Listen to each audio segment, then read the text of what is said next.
A miller had 3 sons, and his estate also consisted of 3 things: a windmill, a donkey, and a cat. When the miller passed away, the 3 sons divided the estate.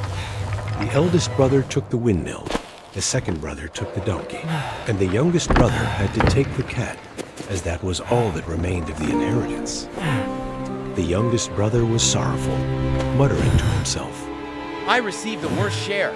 My eldest brother can grind flour. My second brother can ride the donkey. But what can I do with that miserable cat? At best, I could skin it to make a pair of lousy fur gloves, and that would be the end of the entire estate. Having heard the entirety of his master's story, the cat spoke. Master, listen to me. You need not kill me to make a wretched pair of gloves. Just hire a craftsman to make me a pair of boots so I can walk the streets. Then everyone will notice me, and surely you will succeed and prosper. The miller's son was greatly astonished to hear the cat speak. Right then, seeing a shoemaker passing by, he called him in and hired him to make the cat a pair of boots. When the boots were finished, the cat put them on, took a sack, filled it with barley, and tied the mouth of the sack closed so the barley wouldn't spill out. Then the cat swung the sack onto its shoulder, stepped out the door, walking on 2 legs like a person. The king reigning at that time was fond of eating partridges, but partridge meat had become a rare delicacy, as almost no one could hunt any. There were partridges everywhere in the forest, but the birds were too timid. They flew away at the slightest movement, so no hunter could get close enough to shoot them. The cat knew this and devised a way to hunt partridges. Entering the forest, the cat untied the knot of the sack, scattered barley around it, hid the snare cord among the grass, and concealed itself in a nearby bush, lying in wait. After a while, partridges flew down to eat the barley. Having eaten all around, the birds ventured inside the sack to eat. When a good number of birds were inside the sack, the cat immediately lifted the sack onto its shoulder and headed straight for the king's palace. The guard shouted, Stop! Where are you going? The cat answered concisely, To meet the king. A cat? Seeking an audience with his majesty? Begone, creature! Another soldier interjected, Just let him in. The king is often sad. Maybe his purring and ridiculous jumps will cheer his majesty up. Standing before the king, the cat stopped, stood on its hind legs, bowed its body in greeting, and said, Your Majesty, my master is a count. Sends his respectful wishes for your health and humbly presents your majesty with the partridges he has just snared. He fat, tasty partridges pleased the king greatly. Overjoyed by this, the king ordered that the cat be allowed into the treasury to take as much gold as it wanted to fill the sack. Meanwhile, the poor youngest son of the miller sat dejected by the window, hands covering his head, thinking all his money had been spent on buying boots for the cat, and he wondered if it would come to anything. Just as the master was feeling down, the cat walked in, placed the sack on the floor, untied the knot, and poured the gold out right in front of him, saying, This is merely compensation for my boots, master, along with the king's thanks. Overjoyed by the newfound fortune, the miller's son didn't even have the presence of mind to ask why these things had happened. The cat, while taking off its boots, recounted the whole story to its master and then said, Our fortune will grow even more tomorrow. From now on, you are a count. The next day, just as the cat had said, it put on its boots, went hunting, and brought the king a sack full of partridges. Everything flowed smoothly. Every day the cat had birds to present to the king, and every day the cat brought gold home. The cat was cherished by the king like a trusted confidant, entering and leaving the king's court without question, free to roam the palace. One day, while the cat was warming itself in the king's kitchen, it overheard the coachman cursing as he walked. This endless driving to the lake? I'd rather be at the tavern, not hauling royalty. After hearing the whole matter, the cat crept away quietly to its master and said, Master, you must go bathe in the lake at once. The miller's youngest son did not understand what would happen, but without a word, he quietly followed the cat to the lake, took off his clothes, and splashed into the water. The cat took its master's clothes and hid them away. Just as it finished hiding them, the king arrived. The cat immediately let out a loud, miserable wail. Oh, whoa! My master, the Count, is drowning! Help! Help! Hearing Stop this, the carriage! the king Quick! stopped A the gentleman carriage is in and distress. commanded a courtier Courtier, to bring immediately my return finest and clothes fetch one of the king's own immediately. suits of clothes.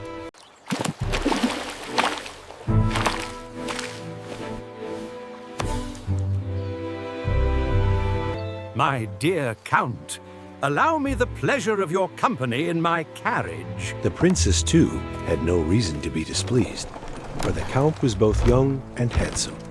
In fact, the princess found the count to be quite charming. The cat ran ahead and reached a vast, sprawling meadow where over 100 people were cutting grass. The cat asked, You farmers, whose meadow is this? It belongs to the wicked sorcerer. The cat instructed them. Listen to me. The king's carriage is about to pass through this area. If the king asks whose meadow this is, remember to answer that it belongs to the count. If you do not answer correctly, you will all be beaten to death right here.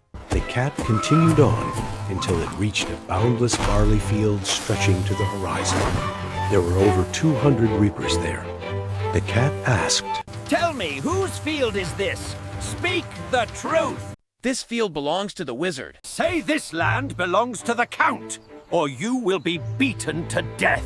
Finally, the cat arrived at a vast, beautiful forest, where over 300 woodsmen were felling huge oak trees that took several people to encircle, to saw timber and cut firewood. Men of the forest, cease your chopping and listen closely, for I bring tidings that concern your future. The cat ordered, The king is coming.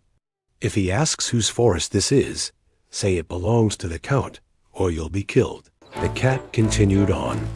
Seeing the cat's bizarre, relaxed gait and its boots, everyone looked on with a mixture of fear and respect. Soon after, the cat reached the sorcerer's castle. He boldly approached, and the sorcerer glared at him with disdain, asking, What do you want? Esteemed sorcerer, I have heard tales of your incredible powers, of how you can change into any beast. A dog, but an elephant? Such a colossal beast. I wonder if even you, great master, could manage such a miraculous... Impossible, you say? Ha! A mere elephant is a trivial matter for my power. Observe, little cat, and tremble. And in the blink of an eye, the old sorcerer transformed into an elephant. Unbelievable! A true marvel! But tell me, great sorcerer, can you also command the roar? A lion is nothing. Watch and be amazed, foolish feline. The cat feigned fear and exclaimed, I have truly never heard or seen such a thing. Not even in my dreams have I seen this. But if you could transform into a tiny creature like a mouse, that would truly be divine talent. But to transform into a tiny, insignificant mouse? Surely that is beyond even your divine capabilities. Ha! A mouse? A trivial trick indeed. Watch closely. And then the wizard turned into a mouse. The cat followed, swift as lightning, pounced immediately on the mouse, and greedily ate it all up. The king, the count, and the princess were out strolling. When they reached the vast meadow, the king asked, Tell me, whose beautiful meadow is this, stretching so far? Your Majesty, the meadow belongs to the good count. Everyone answered in unison, exactly as the cat had instructed. My dear Count, this is truly magnificent land. Afterwards, the party reached the boundless rice fields. And this glorious field of grain, whose is it? Your Majesty, it belongs to the good count. Oh my, Count, such incredible grain. And this magnificent forest, who does it belong to? Your Majesty, it belongs to the good count. Count, I believe even I may not possess a forest so vast and beautiful. Then the party arrived at the castle, where the cat was waiting at the staircase. As the carriage stopped, the cat immediately jumped down, opened the door, and said, Your Majesty, welcome to the magnificent castle. The king descended from the carriage, astonished by the magnificent building, which was larger and more beautiful than even his own palace. The count led the princess up to the reception room, a chamber shining and glittering with gold and jewels. The princess became engaged to the count, and when the old king passed away, the count succeeded him, crowning Puss in Boots as prime minister. The timeless tale of Puss in Boots serves as a profound allegory for social mobility and the supremacy of intellect over material wealth. The central theme underscores that resourcefulness and ingenuity are the most valuable assets. As the miller's son's meager inheritance, a mere cat yielded immense riches due to its strategic mind. The story teaches the practical lesson that one should never underestimate seemingly useless resources and must recognize the crucial power of presentation and branding. By commissioning Boots, Puss established a false but effective noble status, proving that appearance and confidence can manufacture reality. Furthermore, the narrative strongly advises proactivity. While the master benefited from unquestioning loyalty and trusting good counsel, it was the cat's relentless initiative, courage, and keen ability to manipulate expectations, from the king's love of gain to the ogre's arrogance, that ensured the dynasty's success. Ultimately, the story is a call to invest in skill and strategy, your boots, and to boldly pursue opportunities, transforming meager beginnings into overwhelming triumph. Belle, a gentle and intelligent young woman from a quiet village, walks through the bustling morning marketplace carrying a basket of books. Villagers greet her warmly, admiring her kindness, while she moves gracefully between stalls decorated with fresh fruit and flowers. Meanwhile, Belle's father Maurice rides his small wooden carriage into a dense forest, following a winding path. Overshadowed by tall, twisting trees, a sudden storm erupts, forcing Maurice to steer the frightened horse toward shelter as thunder shakes the darkened sky. Lost and trembling, Maurice spots a massive, mysterious castle glowing faintly in the distance and decides to approach it for safety.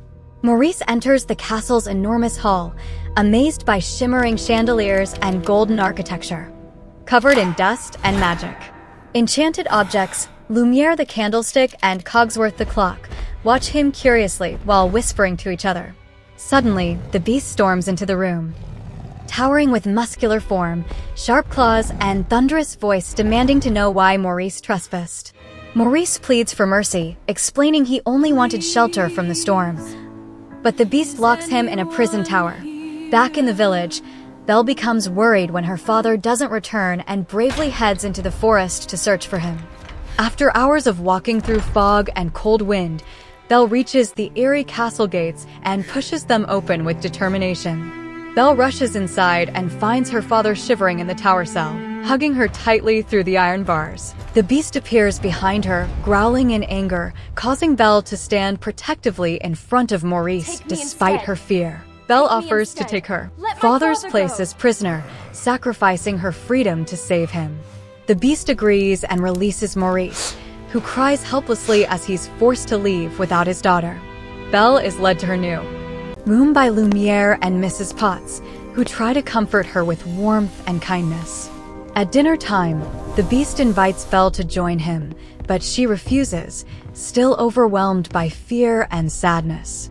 Over the next days, the beast tries awkwardly to be gentle, asking Belle to walk in the garden, showing her the library, and giving her space. Belle slowly begins seeing glimpses of kindness beneath the beast's intimidating appearance. In the grand library filled with towering shelves of old books, Belle smiles genuinely for the first time.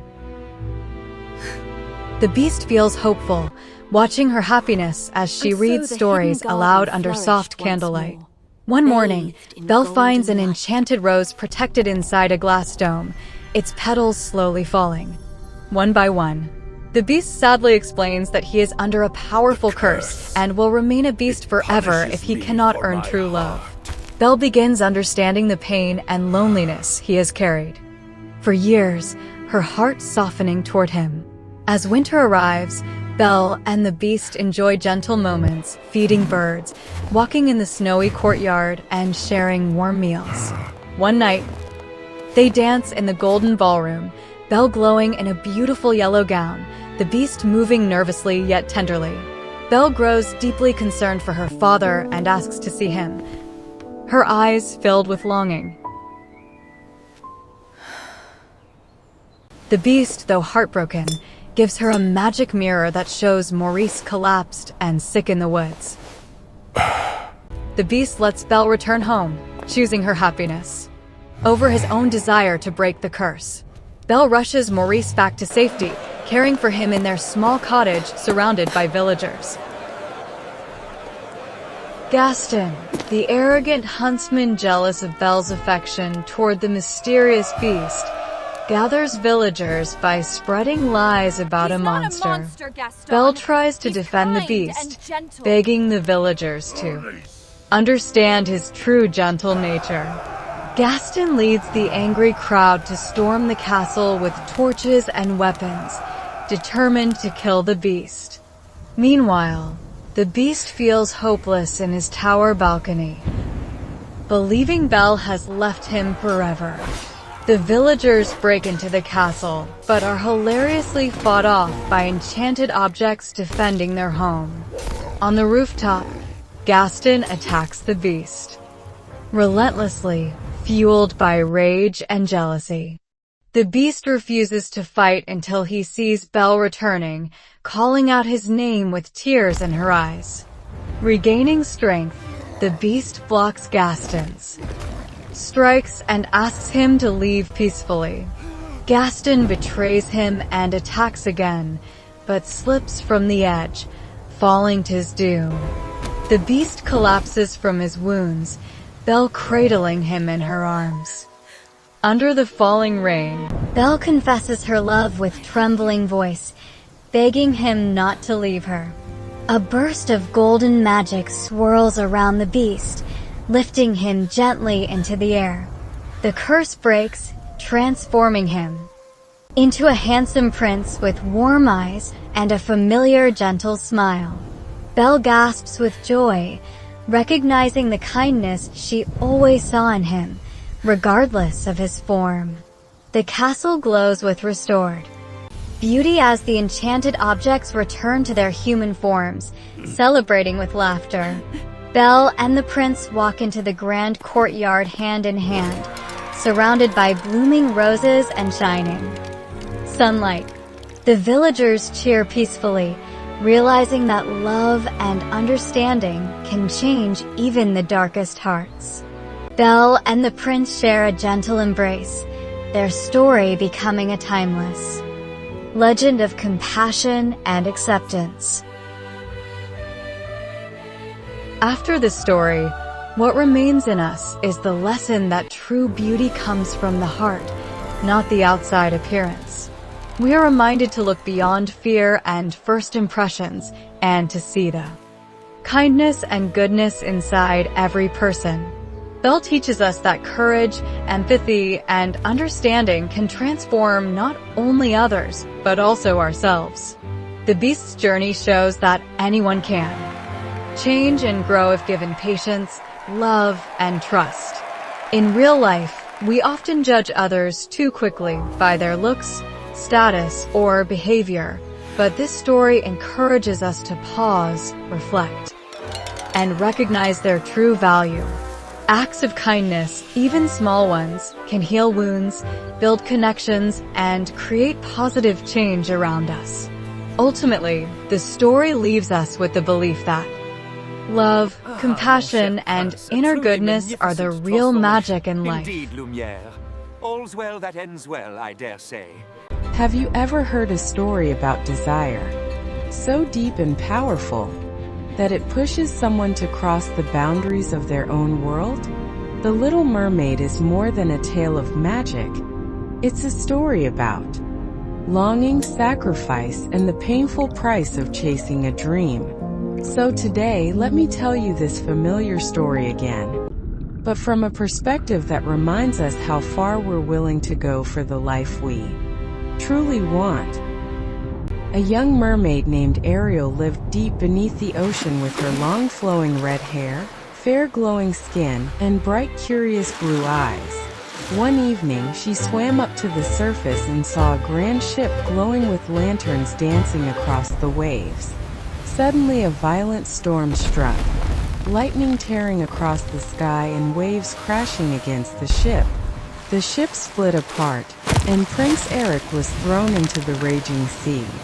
Ariel swam swiftly toward him, wrapping her arms around his unconscious body, and carried him safely to the shore. She laid him gently on the sand, touching his face as she sang a soft, angelic melody. Before he woke up, Ariel slipped back into the sea, afraid of being seen. Ariel returned home, unable to stop thinking about him and longing desperately to meet him as a human. Desperate, she visited Ursula, the sea witch, a large dark creature with tentacles and glowing yellow eyes. Ursula offered Ariel a dangerous deal, a potion to become human for 3 days. But in exchange, Ariel must give up her voice. Ariel accepted, her voice sealed inside a glowing shell as her tail transformed into human legs. Weak and speechless, she washed ashore near the prince's castle. Prince Eric found her, recognizing her beauty but not realizing she was the girl who saved him. Ariel stayed in the castle, walking awkwardly but gracefully, always smiling despite the pain of each step. She and Prince Eric grew close, sharing meals, laughter, and long walks by the sea. But without her voice, Ariel couldn't prove she was the girl who once sang to him. Hello. Ursula, fearing Ariel might succeed, transformed herself into a beautiful woman and used Ariel's stolen voice to enchant the prince. Ursula, fearing Ariel might succeed, transformed herself into a beautiful woman and used Ariel's stolen voice to enchant the prince. Retrieve her voice. Eric became mesmerized, believing Ursula was the girl who saved Sebastian? him. Heartbroken, Ariel watched helplessly as preparations began for their sudden wedding. With the help of her sea friends, Sebastian the crab and Flounder the fish, Ariel rushed to stop the ceremony. The seashell holding Ariel's voice shattered during the chaos, returning her beautiful voice to her. The prince immediately recognized her as the real girl who saved him. Furious, Ursula grew into a giant monster, swirling the ocean into a violent vortex. Prince Eric bravely steered a shipwrecked vessel toward Ursula, ramming it into her and ending her terror. Ariel resurfaced, exhausted, as the waves calmed and sunlight broke through the clouds. King Triton, seeing Ariel's love and courage, granted her the gift of becoming human forever. Ariel and Prince Eric embraced, finally able to speak, love, and live together. They married near the sea with friends from both land and ocean celebrating their union. Although Ariel left her underwater home, she never lost her kindness, curiosity, or brave spirit. And so, after all the storms she faced and all the choices she made, the Little Mermaid left us with a gentle reminder that dreams are worth chasing, but wisdom must guide every step. That love shines brightest when it is honest, brave, and kind. And that staying true to who we are is the greatest magic we'll ever carry. May her story stay with us, whispering softly that even in the deepest oceans of life, courage and goodness will always lead us toward the light.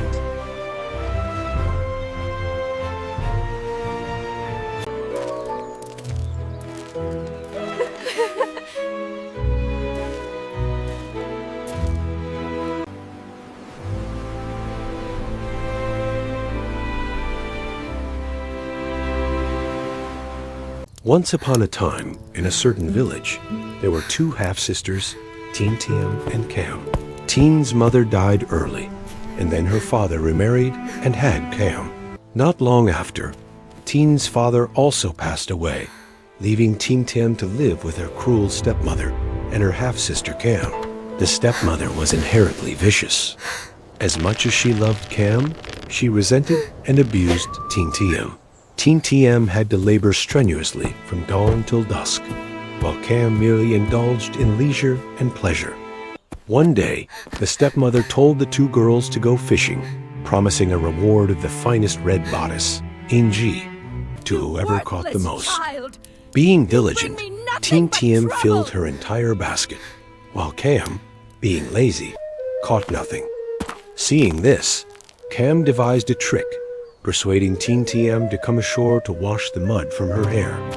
While Teen Tiem was distracted, Cam quickly emptied Teen's fish into her own basket and ran home to boast.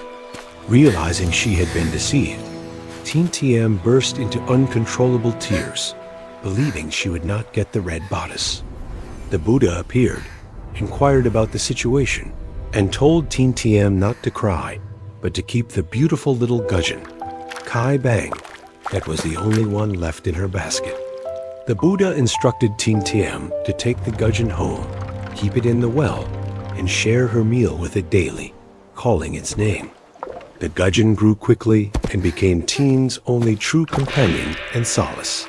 When the stepmother found out, she tricked Teen Tiem into taking the buffalo far away to graze, so she could stay home and cook the gudgeon. Teen Tiem returned and couldn't find her gudgeon, and a rooster informed her that the stepmother had cooked the fish. It can't be. Teen Tiem cried again, and the Buddha helped her once more, instructing her to collect the fish bones and bury them beneath the four legs of her bed. Not long after came the village festival, and the stepmother and Cam deliberately prevented Teen Tiem from attending. They assigned Teen Tiem a mountain of chores, demanding she complete them all before going to the festival. Unable to finish, Teen Tiem burst into tears, and the Buddha appeared again, using magic to help Teen Tiem complete the tasks.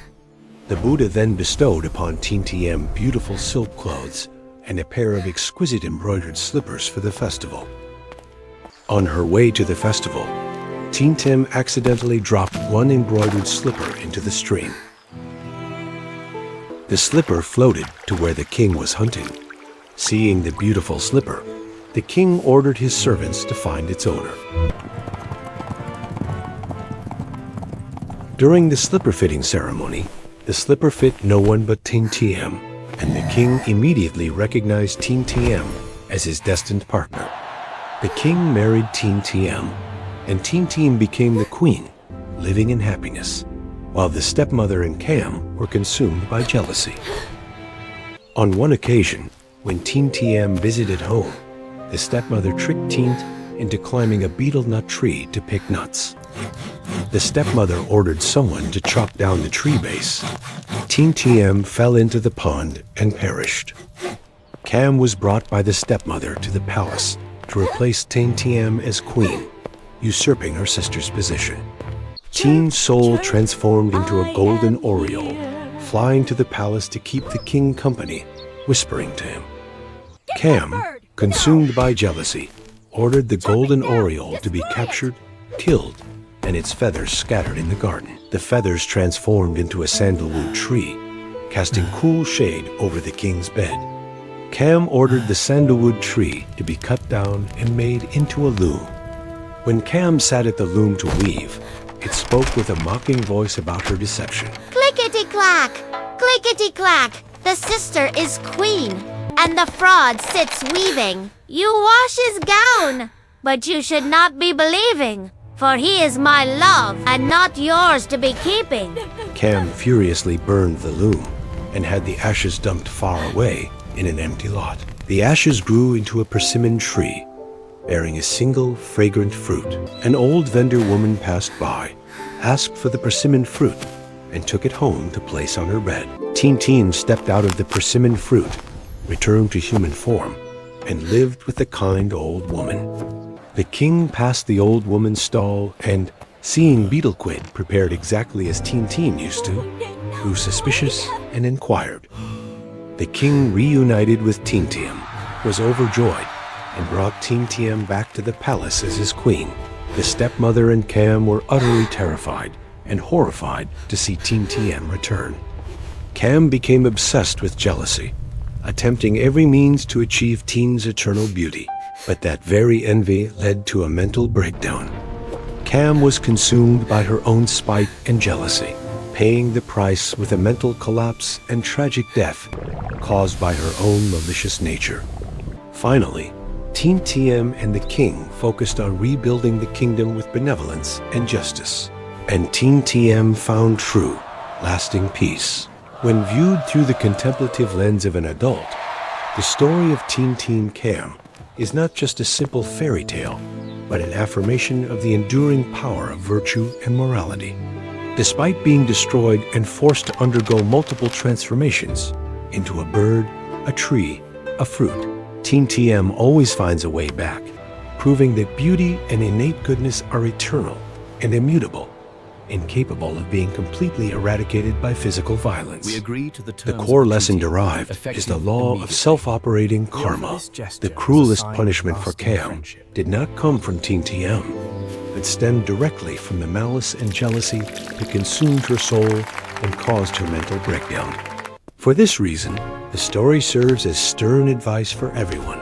Cherish your promises and responsibilities, and simultaneously, absolutely shun the fire of envy, because greed and jealousy will self-destruct the person who harbors them without needing any external intervention. Teen Cam teaches us that perseverance and kindness are always the foundation for finding true peace and genuine justice in life. Once upon a time, there was a king who lived with his 3 princess daughters in a castle in a faraway land. One day, while the king was thinking about his 3 daughters, he came up with a plan to find husbands for them. The eldest princess said, I want a husband who is handsome and charming. The second princess said, I want a husband who is wealthy and powerful. the youngest princess thoughtfully said, I want to find a husband who is sincere and understands me deeply. The king said, I will take 3 precious gems to the spring in the middle of the forest and throw them in. Whoever finds a gem will marry one of my daughters. The man who finds the first gem will marry the eldest princess. The one who finds the second gem will marry the second princess. And of course, the one who finds the last gem will marry the youngest princess. First, he dropped the emerald, then the ruby, and finally the diamond. By the end of the first day, a handsome young man had found the emerald. Then a wealthy prince discovered the ruby and bent down to pick it up. However, afterward, a frog hopped toward the diamond and picked it up. The frog brought the diamond to the king and said, I am the Frog Prince. I have found the diamond. I ask for permission to marry the youngest princess. When the king told the third princess about the frog prince, she rejected the proposal. Father, how can I marry a frog? Please take back your command. The king replied, No, my dear daughter, I am the king of this land. I cannot go back on my word. The princess felt miserable. She cried, I am the most unfortunate person in the world. Finally, Tina left the castle. The princess ran away from the palace and lived independently in the forest. Yet the princess felt terribly lonely and sad.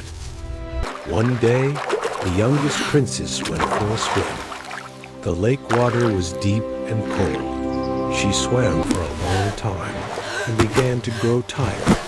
She lost her composure as she tried to swim back to the shore. She desperately tried to swim to safety. Just as the princess was about to drown, the frog suddenly appeared and pushed her to shore with all his strength. The Frog Prince saved her life. Princess thanked and asked, Thank you. You saved me. Why did you save me, Frog?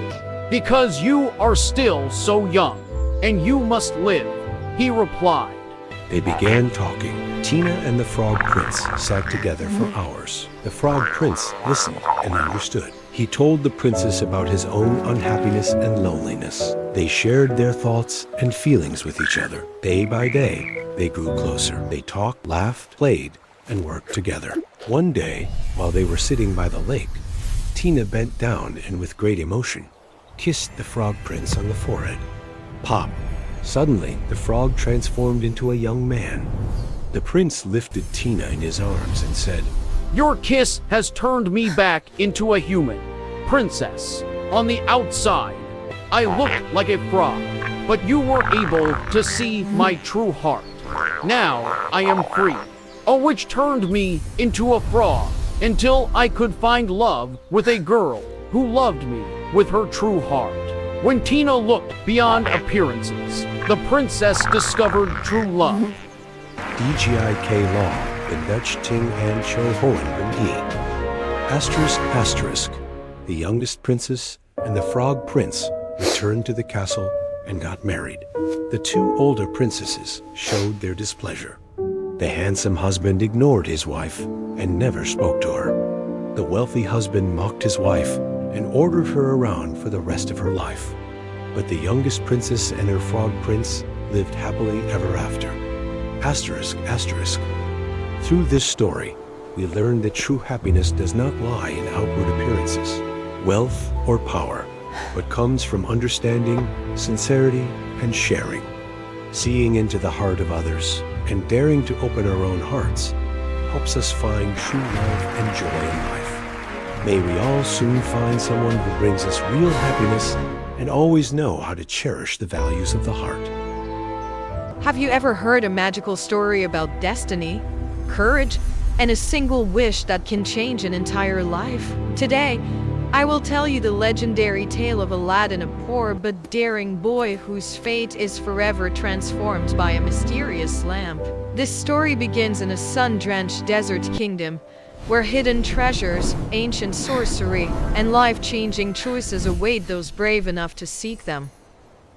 Once upon a time, in the city of Agrabah, there lived a kind-hearted, poor young man named Aladdin. Aladdin lived as a street urchin, often stealing food to survive with his small monkey, Abu. Meanwhile, in the palace, the evil Grand Vizier, Jafar, was plotting to steal the throne from the Sultan. Jafar knew of a magical lamp hidden in the Cave of Wonders, which contained a genie who could grant 3 wishes.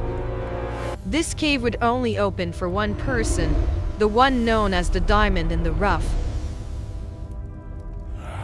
One day, Princess Jasmine, tired of her confinement in the palace, disguised herself as a commoner to explore the marketplace. Easy there, Aladdin friend. met and She saved meant no Jasmine harm, from just trouble, admiring and your they quickly fine fell for apples. each other. Thank you. Jafar Boy, realized a Aladdin was cave, the a diamond lamp, in the a rough, fortune untold, so he all captured for him you. and tricked him into entering the Treasure? cave to retrieve the me? lamp. While inside the cave, Aladdin was tempted by treasure, and Abu touched a forbidden jewel, causing the cave to begin to collapse. Before being trapped, Aladdin managed to grab the magic lamp and a magic carpet. Trapped inside the cave, Aladdin accidentally rubbed the old lamp. A massive, funny, and powerful genie emerged from the lamp. 10,000 years gives you such a crick in the neck. The genie explained that he would grant Aladdin 3 wishes. Or perhaps your chef. Whatever you need, kid, just put me to the test.